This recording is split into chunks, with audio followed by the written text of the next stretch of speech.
Muy buenos días, queridos compañeros, hermanos en el camino que están allí acompañándonos o que nos van a escuchar en diferido. Comienza su programa El Faro Camino a Shambhala y vamos a saludarlos a todos ustedes y además al equipo de Radio Mantra, que por ellos podemos estar los días martes compartiendo algunas ideas, algunas reflexiones que pueden ser de utilidad para profundizar en tanto nuestra vida cotidiana como en nuestro camino interno. Y les saludamos desde el equipo Jesús, desde las cercanías de Barcelona. Buena tarde para ti, Jesús. Hola, buena tarde, buenos días para vosotros, que es muy tempranito allí en América. Bueno, estamos en la edición 546 y hace unas horitas hemos entrado bajo la influencia del signo de Piscis. O sea que la constelación de Piscis nos está influenciando en este momento. Bueno, gracias, Jesús. Pensaba que todavía faltaban algunas horas. Sí. Bueno, aquí ha sido a las 10 y 7 minutos del tiempo universal, claro. A las 11 y 7 en España, pero bueno, muy bien. Lo notaremos más adelante, seguramente. Bueno, gracias, Jesús. Y bueno, vamos al encuentro de Ricardo en Ciudad de México. Buenos días para ti, Ricardo. Hola, Tere, Jesús, amigos, hermanos, buenos días. Pues sí, ya con nuevas energías y este año sabemos que será muy especial. Prepararnos para ello. Se va acabando el invierno poco a poco, vendrá esa energía especial del equinoccio de primavera, en este caso para el hemisferio norte, y habrá regeneración seguramente. Son necesarias las transformaciones, pero hay que cooperar lo más posible. Sí, Tere, un gusto saludarlos. Gracias, Ricardo. Y también les saluda María Teresa desde Argentina. Y bueno, vamos a tratar nuevamente hoy un tema relacionado con Shambhala, que justamente es la efusión de la energía de primer rayo, que es la energía de Shambhala, un aspecto de la energía de Shambhala sobre la humanidad, directamente sobre la humanidad. Y decirles que desde que iniciamos este programa estamos desarrollando las leyes y los principios que establecen la jurisdicción de Cristo en la nueva era. Y trataremos, como siempre, junto a ustedes, de reflexionar sobre el tema que hoy nos convoca, que realmente es interesante para nuestra vida como seres humanos y para el planeta, y intentando luego aplicar en nuestras vidas diarias lo que reflexionamos y en aquellos grupos en los que participamos en nuestro servicio grupal. Y para introducirnos en el tema, bueno, traemos, como decíamos, la efusión de energía de primer rayo desde Shambhala sobre la humanidad.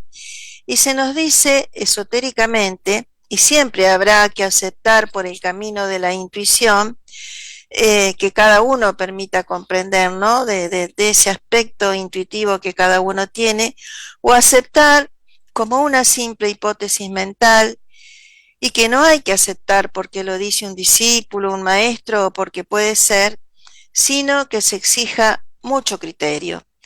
Que entonces que la guerra del siglo XX fue producto de una corriente de energía iniciada en el año 1875 y que tenía que ver con el desarrollo de una actitud vital de la jerarquía hacia la humanidad y hacia Shambhala, en virtud de esta corriente justamente de energía potentísima de primer rayo que surgía, como decimos, desde Shambhala.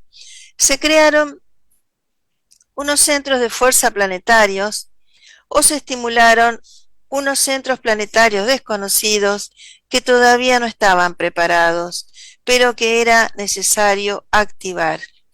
Y otra de las grandes vertientes que surgieron precisamente de aquel cónclave de la jerarquía en 1875, como decimos, fueron aquellas de que tenían que brindarse a la humanidad grandes conocimientos esotéricos, que les diese la clave del porqué de la vida del porqué del ser humano y el porqué de su destino.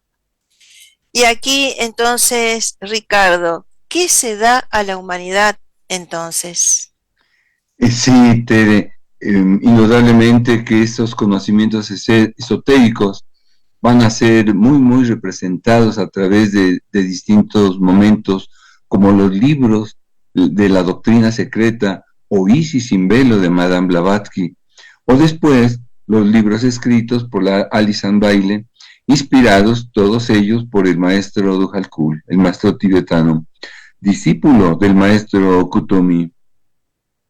Libros que enseñaban a los seres humanos que había otra esfera superior que hacía que el humano pudiera surgir de la materialidad y dirigir su vista hacia el Espíritu de Dios.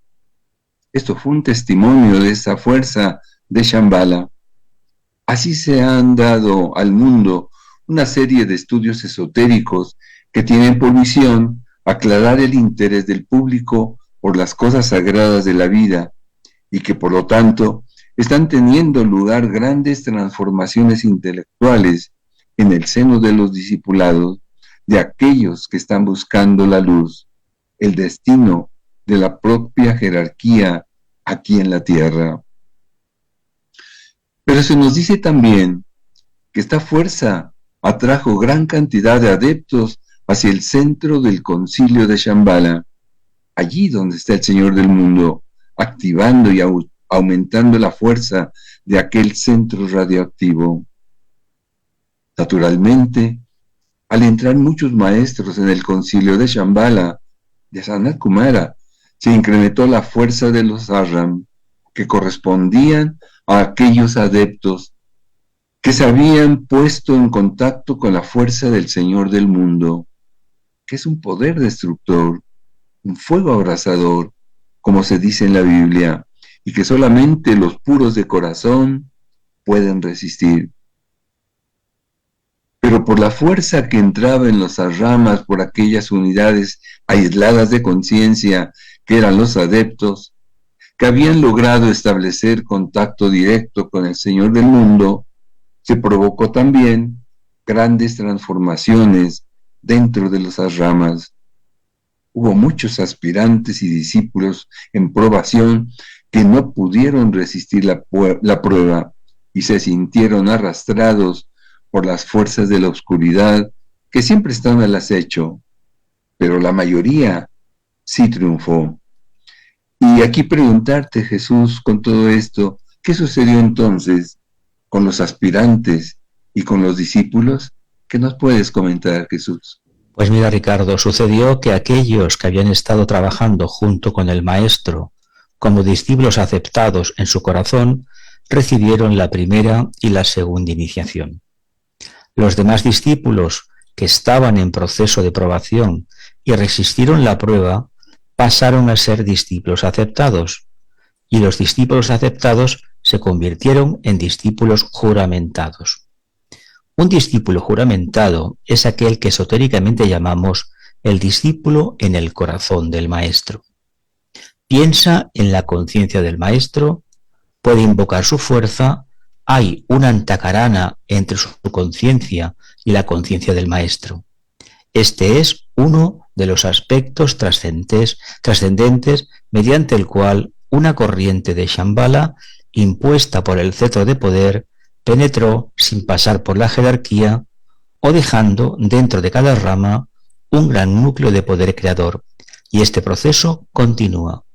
Pero este proceso realizado a partir del año 1875, acrecentado por la invasión de la fuerza cósmica, habiendo dotado también a los magos negros del planeta, los adeptos de la magia negra, de un poder que todavía desconocían, al incrementar su poder, aumentó la reacción a las fuerzas de la luz en los niveles mentales, y en virtud de esto se activó la lucha que culminó en la guerra de 1914 hasta la de 1939.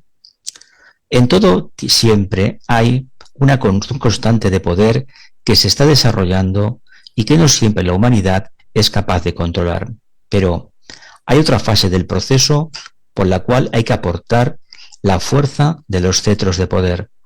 Y es cuando el aura de la Tierra, por su magnetismo, atrae del espacio cósmico miasmas etéricas procedentes de la descomposición de las galaxias, que podríamos llamar el mal cósmico, porque el mal que conocemos en la Tierra es un pálido reflejo del mal cósmico, que existe como el bien cósmico para hacer el equilibrio de los mundos. Aquí, María Teresa, tenemos una cuestión para ti. Entonces, ¿qué acontece por esta sedimentación de energía negativa adherida al aura magnética de la Tierra? ¿Qué nos puedes ampliar? Bueno, Jesús, justamente, ¿no es cierto?, esta sedimentación energética negativa impide que los rayos que vienen del Logos puedan penetrar en el corazón del planeta y que las fuerzas benéficas de las constelaciones afines a nuestro planeta no puedan penetrar entonces.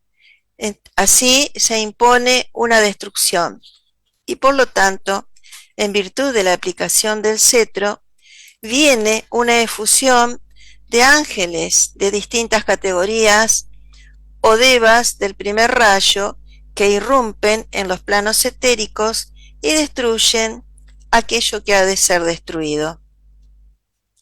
Este es uno de los aspectos al cual hace referencia la doctrina secreta cuando habla de la gran invasión de los años del fuego de los planos superiores. A partir de entonces, esta corriente se ha ido acentuando y en un cónclave de la jerarquía se dispuso la ampliación de este canal tremendo de energías de primer rayo, y así fue ampliada esta red misteriosa de energía del primer rayo mediante el talismán secreto del Señor del mundo. Y como consecuencia, tuvieron lugar a partir de aquellos momentos grandes e importantes acontecimientos en la vida planetaria y especialmente en la humanidad. La humanidad, desde que se introdujo esta gran corriente de Shambhala, ha sufrido grandes y profundas transformaciones. Tenemos en nuestro haber la implantación del régimen industrial, que cambiaba por completo la rutina de los artesanos del siglo XVIII. Tenemos también la gran participación activa de grupos intentando el mejoramiento de las relaciones sociales. Hubo también las dos grandes guerras que forman parte de la misma guerra, continuando después la lucha en los niveles sutiles. Esto fue una consecuencia evidente de la implantación de esta corriente del primer rayo en la vida oculta de la humanidad. Hubo cónclaves secretos dentro de la propia jerarquía. Había quienes creían que sería absolutamente negativo, desde el ángulo de la evolución de la humanidad, la implantación de esta tremenda corriente de energía. Y entonces, ¿qué se vio más adelante cuando se hubo apagado el eco de la guerra, Ricardo? ¿Qué puedes decirnos? Sí, Tere, mira, cuando se extinguió el fragor de la batalla, se vio que las previsiones del Señor del mundo habían sido correctas y que la humanidad había salido robustecida internamente, espiritualmente, después de aquellos tremendos acontecimientos bélicos. Como corolario de esta tremenda guerra, se descubrió el secreto de la energía nuclear. El hombre pudo conquistar el secreto que estaba latente en el núcleo del átomo. La energía nuclear entraba en el campo de las relaciones sociales. Y paralelamente a estas grandes efusiones del poder, de la jerarquía en la mente de los seres humanos, surgió la doctrina del corazón o el Agni Yoga a través de los ashram del maestro Moria. El maestro Moria es el primer maestro que ha hablado del corazón en términos de fuego, en términos de síntesis, y siendo que la síntesis no es una meta de llegada, sino que es el equilibrio total entre las zonas totalmente opuestas. Por lo tanto, una de las incidencias de esta corriente de primer rayo, además de las mencionadas anteriormente, es la doctrina del corazón, que debe de reemplazar a la doctrina del ojo o la doctrina del conocimiento, del ojo por ojo o doctrina del conocimiento. Y después, para que el mundo pudiese ser consciente de los mundos ocultos, se empezó a hablar en todos los ashram, en sus reuniones periódicas, sobre la conveniencia de dar a conocer al mundo lo que existe en los éteres, el fundamento esencial de todo cuanto existe. Y entonces surgieron los estudios esotéricos sobre los devas. Y este estudio se ha hecho de la manera más científica que ha sido posible, dado que no todos los ashram pertenecen a la rama de la ciencia, y por lo tanto, los discípulos de segundo, cuarto y sexto rayo tuvieron que hacer un gran esfuerzo para adaptar su sensibilidad a la obra cósmica científica, a través de la cual tenía que darse todo el estudio acerca de los devas, o de aquellos a quienes esotéricamente llamamos los moradores del espacio. Y aquí Jesús preguntarte, ¿todo cuanto se habla acerca de la magia organizada en el mundo forma parte de este plan de la jerarquía? ¿Qué nos puedes comentar? Pues mira, Ricardo, sí. Sí, para hacer conscientes a los humanos de lo que existe en los mundos ocultos, empezando por los mundos etéricos y continuando la investigación hasta los niveles que pertenecen a la cuarta, quinta y sexta dimensión del espacio. Y esto hay que hacerlo científicamente. Hablar de los devas en términos de fuego, en términos de energía, en términos de los elementos de la naturaleza, para que la humanidad se dé cuenta de que no existen elementos faltos de vida o de conciencia, que el agua tiene una conciencia, así como el aire, el fuego y la tierra. Todo es vida débica, y ahora estamos tratando de revitalizar en grupo y cada vez más esta verdad esotérica de que el ser humano debe entrar cuanto más pronto mejor en el reconocimiento oculto de la vida de los ángeles, de la vida de los devas, de la vida oculta de la naturaleza. Posteriormente, en el año 1885, inmediatamente después de que el señor Buda durante el festival de Wesak hubiese dado como cada año desde hace siglos su bendición a la tierra, el Señor del mundo convocó a un concilio extraordinario y en este concilio él dispuso ante los miembros de la Gran Fraternidad Blanca la necesidad de que la humanidad recibiese un impacto profundamente dinámico en su seno social. Desde entonces, desde aquella decisión, la Tierra está recibiendo a través de la humanidad unos tremendos impactos de energía cósmica procedentes de constelaciones que están vinculadas con el karma del planeta Tierra. Pero lo que se dio como consecuencia del resultado de esta decisión fue un marasmo, apatía e indecisión que se había ido apoderando de grandes sectores humanos y que, de acuerdo con la ley jerárquica, debían ser estimulados dinámicamente, y cuando se dice dinámicamente, que utiliza la jerarquía en determinadas ocasiones, se hace referencia al primer rayo, el rayo más dinámico de todos cuantos constituyen la séptuple progresión de energías cósmicas con destino a la Tierra. Aquí, María Teresa, tenemos otra cuestión para ti, pero ¿cuál es la variante de acuerdo con las intenciones de Sant Kumara, el Señor del mundo, en este gran concilio? ¿Qué puedes ampliar? Bueno, Jesús, gracias. Fue que estas energías cósmicas de primer rayo, parte de las cuales lleva el Buda cada año durante el festival de Wesak, se introdujesen en la humanidad sin pasar por la gran fraternidad. Naturalmente, esto produjo el estímulo de todos los valores psicológicos existentes en el planeta, y dentro de la humanidad principalmente, se dio como resultado una revulsión total, produciendo grandes transformaciones en todos los órdenes.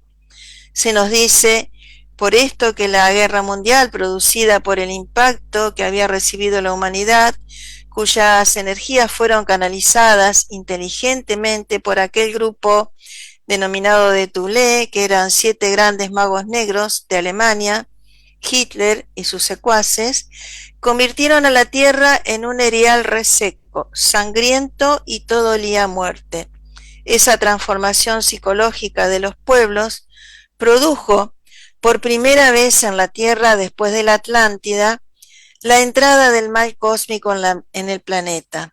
Fue un peligro, y el peligro había sido advertido ya por Sanat Kumara durante el concilio, pero había afirmado que la humanidad triunfaría, a pesar de todo, a pesar de las incidencias kármicas y también del tremendo poder ígneo desarrollado durante el período de la guerra.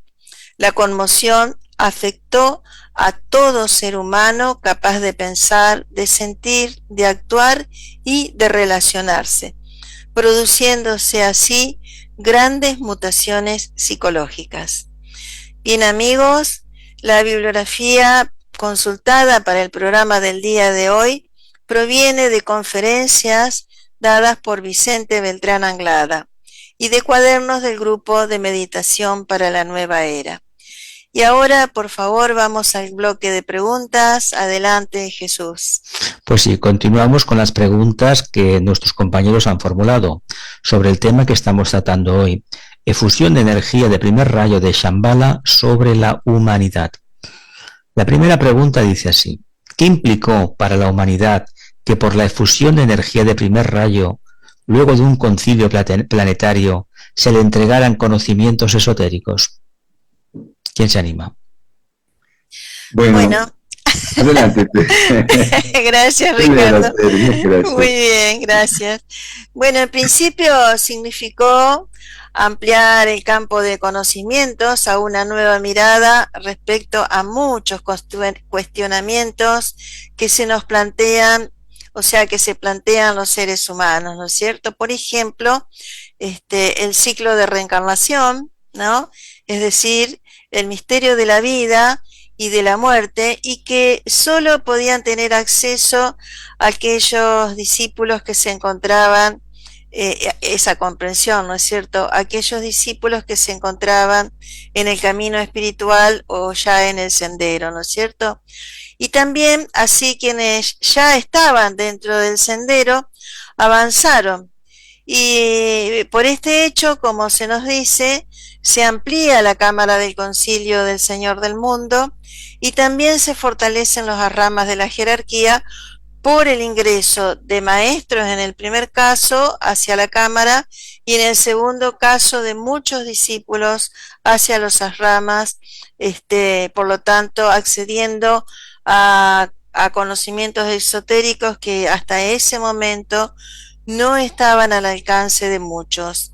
Y por lo tanto ha representado, por supuesto, una gran apertura de conciencia para el todo género humano y enalteciendo todos los campos del vivir humano.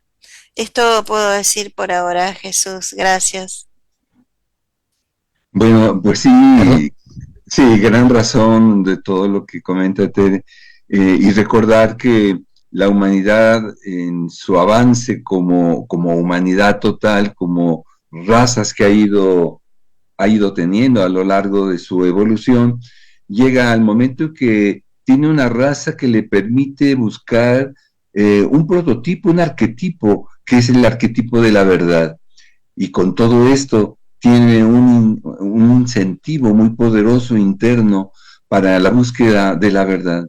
Van a incidir, claro, grandes energías, claro, además del primer rayo, esa energía de quinto rayo, del conocimiento concreto, que ha hecho que la transformación del conocimiento sea verdaderamente espectacular. Ciencia y tecnología han avanzado profundamente, pero tenemos que hay conocimientos conocidos como exotéricos, aquel conocimiento concreto, común, que pueden alcanzar toda la humanidad a través de sus distintos campos del saber o del conocer humanos. Y estos conocimientos los aplica en la vida diaria, le permiten analizar lo que es la vida, lo que es el mundo, pero siguen siendo todavía muy externos. Hacía falta que se fuera un poco y mucho, muy profundamente, a través de ese conocimiento interno, esotérico precisamente, que tiene distintos niveles y que se van a ir entregando gradualmente de acuerdo a la necesidad que tenga el ser humano. Ya además en grupos, porque ahora resulta que este conocimiento esotérico va estimulando la unión de muchas almas que están en búsqueda de esas grandes verdades. Los conocimientos esotéricos que se han ido entregando han despertado la conciencia de muchos grupos, de muchas almas. Se han formado esos grupos esotéricos y han aportado grandes beneficios a la humanidad. Pero estamos todavía iniciando, falta mucho todavía por recorrer, pero ha sido trascendente el que ya se empiecen a dar profundamente aquellos conocimientos que nos están señalando no solo el desarrollo del ser humano, sino del propio logos planetario, del logos solar, del logos cósmico y de un cosmos absoluto. Es en verdad trascendente. Sí, Jesús. Por mi parte entiendo que la precipitación por parte de Shambhala, del primer rayo, lo que hizo fue romper éteres planetarios y desarrollar esa semilla que conocemos con un resultado claro que todavía la humanidad no tiene, que es el sentido de responsabilidad. Cuando uno tiene un conocimiento, conoce el poder del primer rayo, uno tiene que ser muy cuidadoso, sobre todo con la forma de pensar y de actuar, porque automáticamente todo aquello que piense, con una implementación de energía de primer rayo, puede ser profundamente destructivo. Y nosotros no tenemos que oponernos a la destrucción de las formas. Nuestro trabajo es intentar comprender el proceso y desarrollar la conciencia. A medida que uno reflexiona sobre los acontecimientos del siglo XX, necesariamente la conciencia aumenta, porque se ve perfectamente en qué consistió el mal y en qué supuestamente consiste el bien. Y digo supuestamente porque la parte humana todavía no ha sido plenamente implementada, mi punto de vista. Tenemos una segunda pregunta. ¿Por qué la doctrina del corazón, el Agni Yoga, surge de la energía del primer rayo? ¿Quién se anima? Bueno, la doctrina del corazón, la doctrina del Agni Yoga, como hoy se ha difundido ampliamente, es una doctrina que tiene esa energía de primer rayo. Por eso se le llama también el yoga de fuego, y el yoga que nos lleva hacia algo que es muy necesario, no solo en la vida planetaria, sino del cosmos todo, que es la energía de síntesis, una gran ley espiritual que va a permitir encontrar las grandes verdades que se requieren para la humanidad. Se necesita que la humanidad lleve un ritmo acelerado desde que se implantó en su mente la chispa divina con los ángeles solares. Desde entonces ha habido una aceleración profunda de su evolución, pero ha llegado el momento de que esta doctrina del corazón se conozca, se aplique, se viva y en su profundidad se pueda vivir. No es simple. Está todo lo académicamente conocido sobre esta doctrina, pero la práctica, la realidad, no será tan fácil. ¿Cómo lograr aprender a estar atentos? ¿Cómo lograr estar serenamente expectantes ante todas las situaciones que se van sucediendo? ¿Y cómo estar dispuestos, así, muy dispuestos, con mucha flexibilidad a una adaptación continua en una época de grandes transformaciones? Pero surge y se nos dice estar en silencio, meditar, no tener técnicas, callar y observar y callar. Y cuando llega la corriente, dejarse llevar. Sí, Jesús. ¿De Teresa? Bueno, ¿Alguna aportación? sí, sí, sí. Bueno, la doctrina del corazón ha sido, claro, otro de los desenlaces de la efusión del primer rayo, que abre ante la humanidad una avenida insospechada, no solo para ir más allá de sí mismo, sino para adentrarse profundamente en lo que se denomina el segundo tramo de la Antacarana, hacia la chispa divina, lógicamente con posibilidades de tener una comprensión mayor o superior de lo que es la evolución humana y planetaria misma, ¿no? Y esto es lo que se espera de la humanidad de aquí en más. Por ello sería bueno que profundicemos en el Dios inmanente para comprender la integridad de la vida o integralidad, ¿no es cierto? Y eso solamente lo conseguiremos mediante la atención. Y así todo lo que acontece externa e internamente tomará otro color, ¿no? Otra interpretación, otra mirada. Y esto es lo que realmente tenemos que realizar. Adentrarnos en nosotros mismos a través de la atención y poner en práctica todo lo que vamos comprendiendo y aprendiendo. Esto se podría agregar mucho más, Jesús, pero por ahora está bien. Gracias. Muy bien, muy bien. Por mi parte añadiría que si aceptamos que el primer rayo es síntesis, evidentemente la línea de entrenamiento para captar esta energía e implementarla ha de ser plenamente sintética.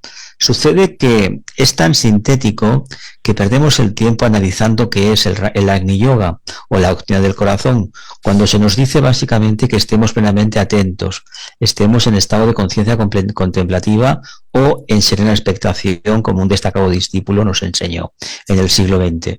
¿Qué sucede?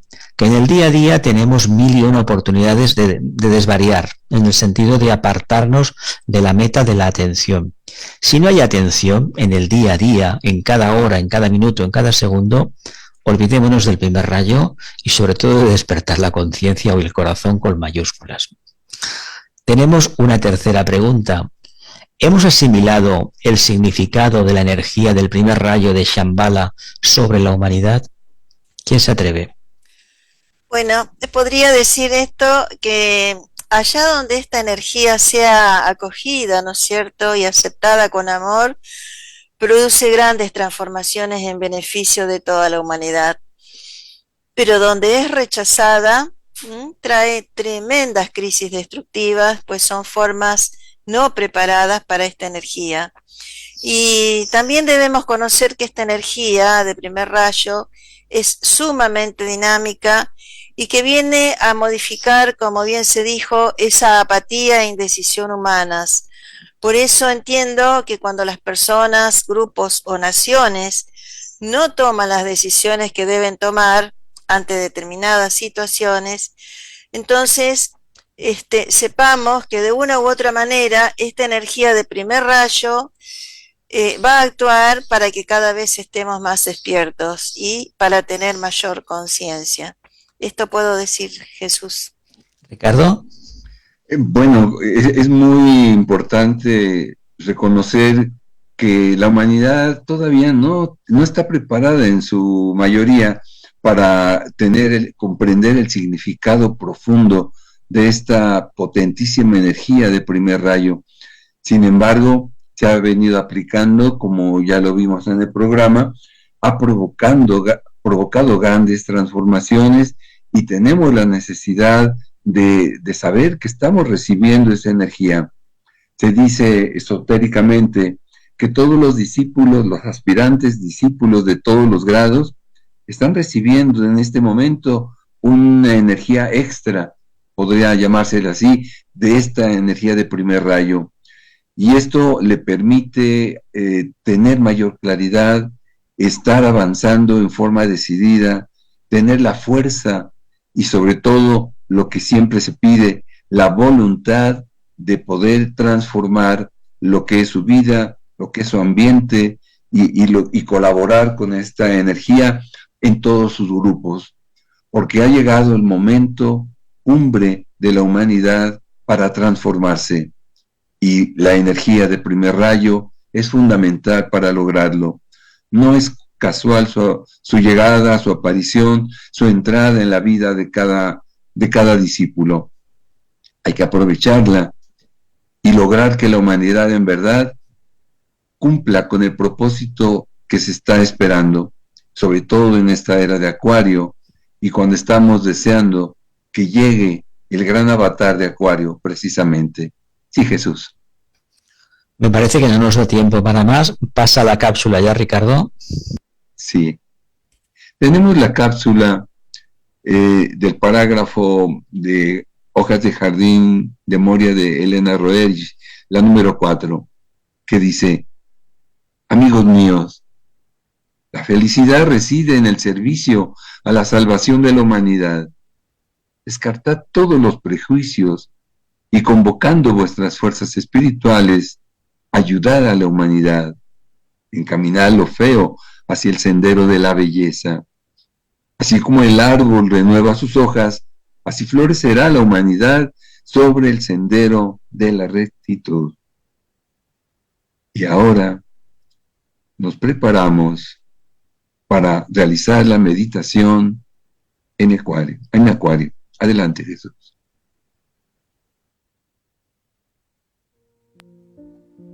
Relajamos nuestro vehículo físico.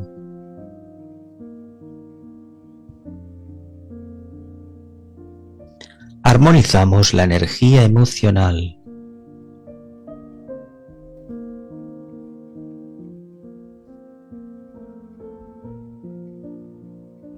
Calmamos la mente orientándola a tranquilas y elevadas zonas.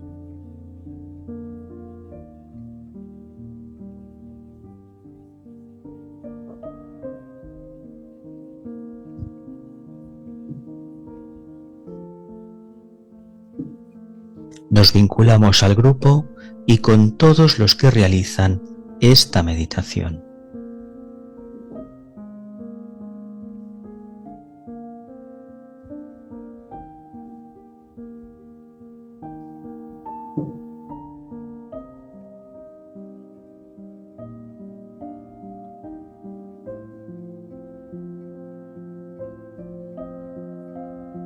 Pronunciamos la gran invocación.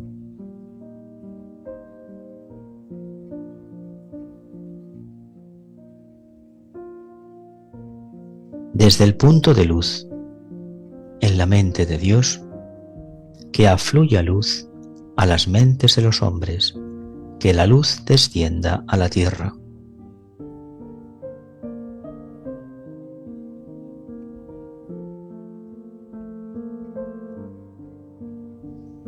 Desde el punto de amor en el corazón de Dios, que afluya amor a los corazones de los hombres, que Cristo retorne a la tierra.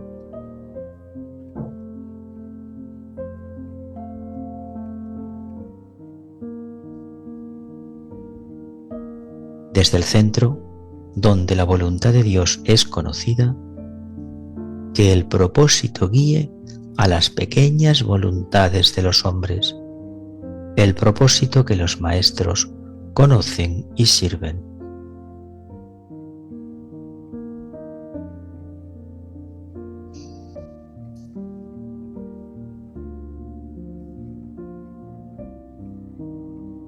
Desde el centro que llamamos la raza de los hombres, que se realice el plan de amor y de luz y selle la puerta donde se halla el mal.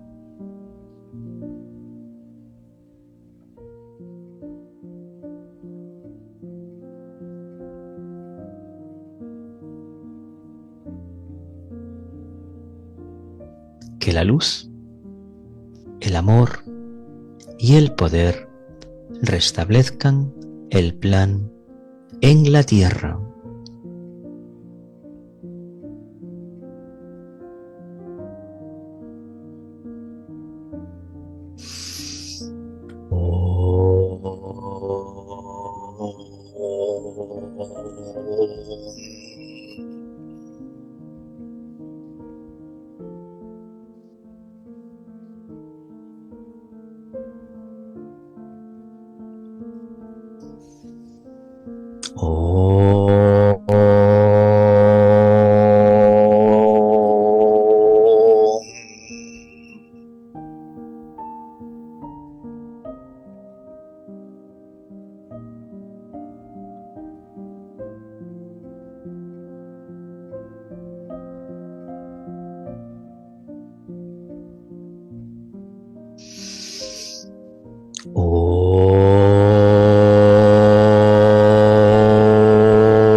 Meditamos sobre el siguiente pensamiento simiente.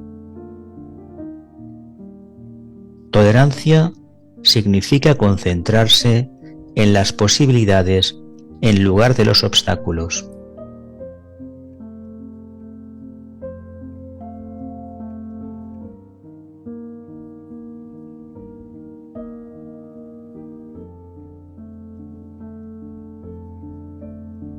Tolerancia significa concentrarse en las posibilidades en lugar de los obstáculos.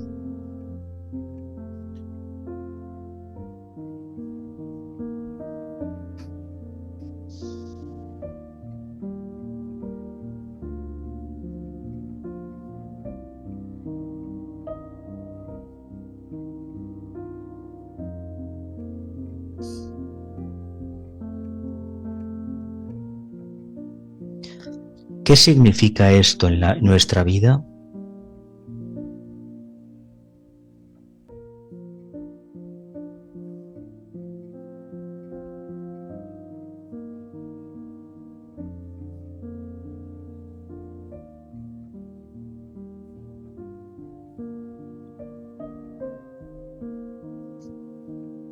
¿Qué significa esto en nuestra vida?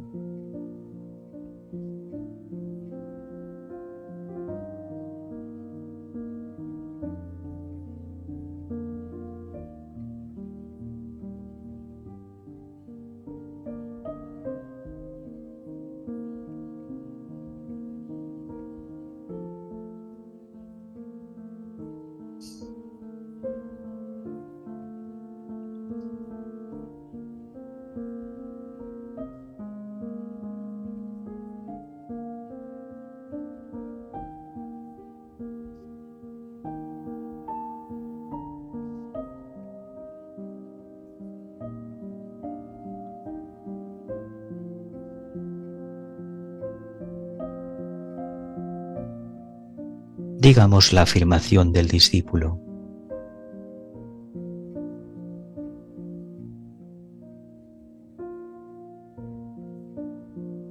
Soy un punto de luz dentro de una luz mayor. Soy una corriente de energía amorosa dentro de la corriente de amor divino. Soy un punto de fuego de sacrificio enfocado dentro de la ardiente voluntad de Dios. Y así permanezco.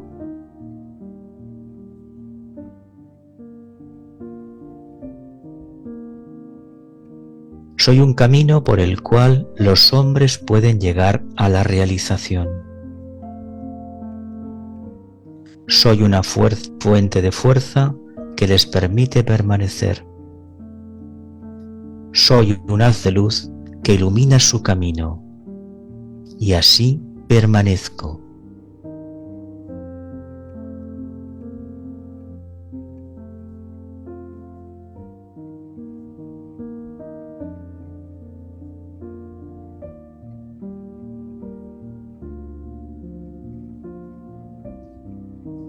Permanezco así, y giro, y huello el camino de los hombres, y conozco los caminos de Dios, y así permanezco.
Muchas gracias, compañeros en el sendero. Continuaremos intercambiando reflexiones sobre las leyes y principios para establecer la jurisdicción de Cristo y construir conjuntamente su camino de retorno, y fundamentalmente en este año 2025, que es totalmente trascendente para la vida planetaria y de la humanidad. Y por ello, bueno, recordar que entre jueves y viernes tenemos la luna nueva, así que el día 22 creo, ¿no? Sí. Así que bueno, trataremos entonces de estar compartiendo con los grupos ideas nuevas. A nosotros pueden escribirnos a elfarocaminoayambala@gmail.com. Si desean volver a escuchar este programa, se repite por Mantra FM, para lo cual los invitamos a visitar su grilla de programación o bien por On Demand en Mantra FM. Nos despedimos hasta el martes próximo a las 9 horas de Argentina, 12 horas del tiempo universal coordinado. Y continuamos caminando hacia Shambhala.